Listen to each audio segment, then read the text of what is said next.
Like, I'm confused. Like, what is your issue? And then you see I repeat myself, like, we do have similar personalities, and if you were gonna come at me, I'm not just gonna sit here and be like, and she goes, okay, I understand that.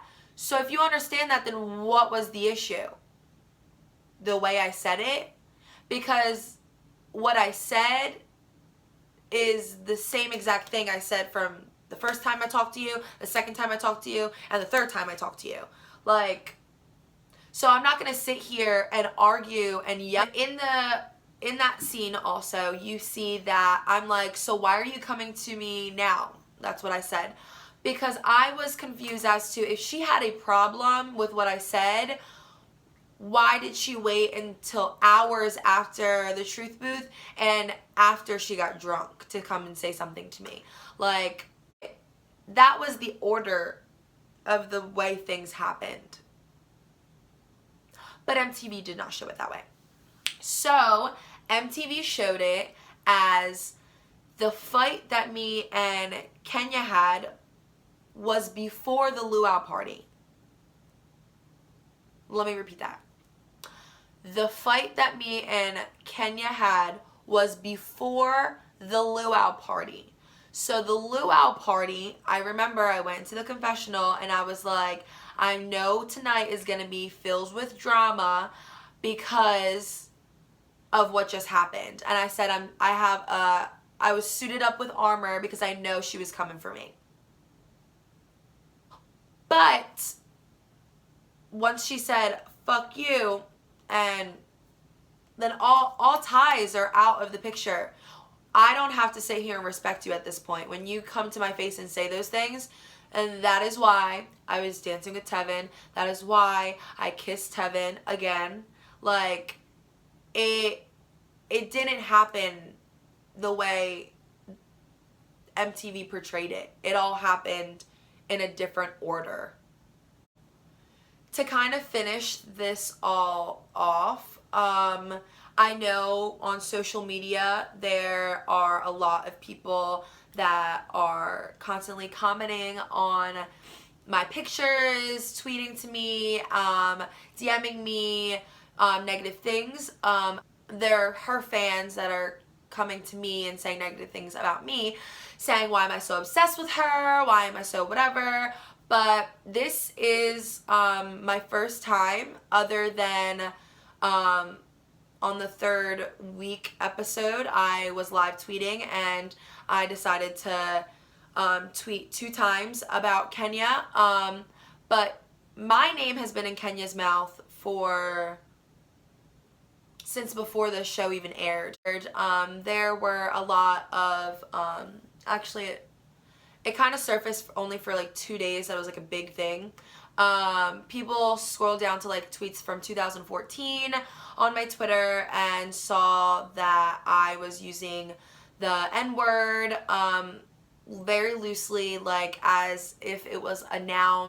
Kenya started like bashing me on Twitter about saying that I'm a racist, that I'm this and I'm that, when I have said that word to her several times because I say it in conversations, which I know I need to in this society, especially now that I'm going to be in like more of the public eye. I shouldn't be speaking like that.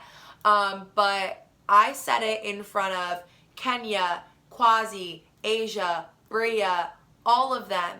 And none of them thought I was racist. But as soon as social media decided to label me that as a racist, they jumped on the bandwagon and started tweeting this and tweeting that and tweeting this and tweeting that. And I feel like that's not really fair because they were in a house with me and they should know that that is not the person that I am. It's definitely the fans. You guys are very aggressive. You guys, I love our fans so much, but I feel like there are definitely some things that are taken out of context. And the next day, Kenya was being bashed for the same thing, and she was saying the N-word with the hard R, the ER at the end, and her tweets were worse than what mine were, and I'm still getting a lot of backlash because of it, and no one really remembers hers, which is ironic. I don't think I'm a racist, and I don't think that she's a racist. I feel like both of us never meant to hurt anybody. Both of us were very naive when we were using the word, and I don't think we meant to harm anybody or offend anybody. So that's the last I really want to talk about that.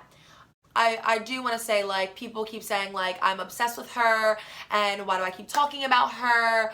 But if we really want to talk about who talks about who more, she was talking about me before the show aired. She was putting me on her stories when people were asking her questions. Now you get to choose which questions you want to post on your story. So she is choosing to answer those questions. She's tweeting about me several times and then tweeting to me saying, Jasmine, stop tweeting about me. So I'm not really sure why it's okay for you to tweet about me, but I'm not allowed to speak my mind. You can tweet about me all you want, and I can speak my feelings all I want. You can talk about me because you have every right to feel some type of way, but I also have every right to feel some type of way as well. So I feel like people should respect both sides, and I respect Kenya and her thoughts about me. I'm not going to sit here and like bash her for thinking whatever she wants, because I'm going to think whatever I want. I know I was there too, but she needs to be able to respect that on my side as well. I don't really have any bad blood towards Kenya. She was actually the first person when we were in the vans before we actually got to speak to everybody. Me and her were, you know, whispering and like talking shit, and like I felt like me and her connected very well. And I thought she was going to be one of my friends. But obviously the love triangle definitely complicates things. A lot of you guys are asking like if me and Kenya are cool now. I definitely left the house thinking that like, yeah, me and her were cool, because I'm not somebody that holds grudges. I'm not somebody that like, it's a show. Like, we all came there for the same reason. Like, you're not gonna think you're gonna make a connection with one person and another person in the house out of 22 people isn't gonna like the person you're with. Like, it is all a game, and like we all have to understand that. Like, I'm not trying to steal anybody's man. I'm trying to play the game, and my heart was telling me to go for Tevin because I was able to talk to other people in the house. I was able to talk to Lewis, and Lewis was definitely very high on my list because I asked for somebody that was funny and could make me laugh. Like, I didn't like serious people, but he also is a bit immature at times, and he never really had like a serious relationship. So to me, that was like a red flag. Other people in the house, like Quasi, in the very beginning, I saw him get into arguments. Me and him actually got into an argument at one of our truth booths about Tomas and Maria getting put into the truth booth, and they didn't air that, but I didn't really like his temper. So he was still on my list, but there was things that I didn't like about them, and when I spoke to Tevin, there was just no negatives. There wasn't anything, and I'm a very understanding person as to he had sex with Kenya on day one. Obviously, his connection with her is going to be a lot stronger than me, but like I said, I'm here to play a game, and I still wanted to get to know him because at the end of the day, I think that he could potentially be my perfect match. So, that's the reason why I kept trying. I wasn't sitting here like, and I'm a very loyal person, so like, even though I was trying to talk to other people, I was not kissing anybody else, I was not dancing with anybody else. When I show like physical things, when I do something physical with a boy, I only want it to be with one boy because I feel like that's what makes it special. When you do it with this person and that person and that person, that's when the quality of your affection is like lowered. It's not really worth much. Like, what's a kiss between us if you kiss everybody else? Like, it doesn't really mean as much. That's why I kind of preserve myself a little more in the house. So, but I mean, I'm to each his own. That's just like my perspective of it. but I want everyone to know that I was getting to know a lot of people in the house. I was talking to everybody. I actually talked to Lewis a lot, and that's why I did pick him. I know he slept next to Asia every night, but like I said, it's a game. Like, I wasn't feeling Lewis like that, but if he was definitely a number 2, he was on my list, and that was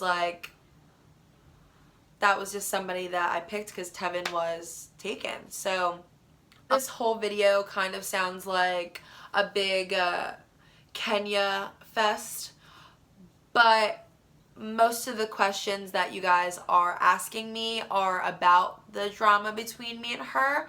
So I don't want you guys to view this and say like, oh, like she's out here talking shit, she's out here doing this. Like, I'm not.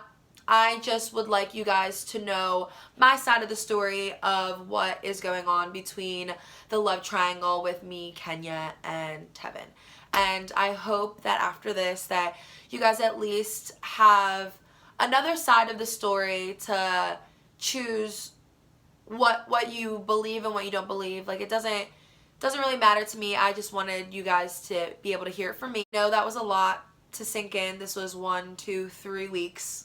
3 weeks of tea that you had to, you know, chug, basically, because this is probably a really long video.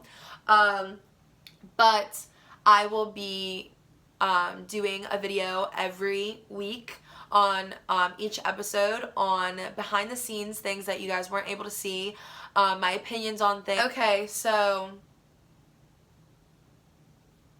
Jesus, I don't know. How do you say goodbye on this? Peace out. So thank you for tuning in, and I'll be back next week to spill some more tea for you guys. So bring a straw. Yeah, that's so corny.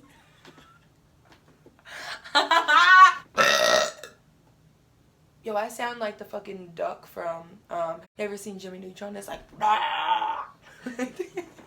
that's the way the cookie crumbles. That's the way.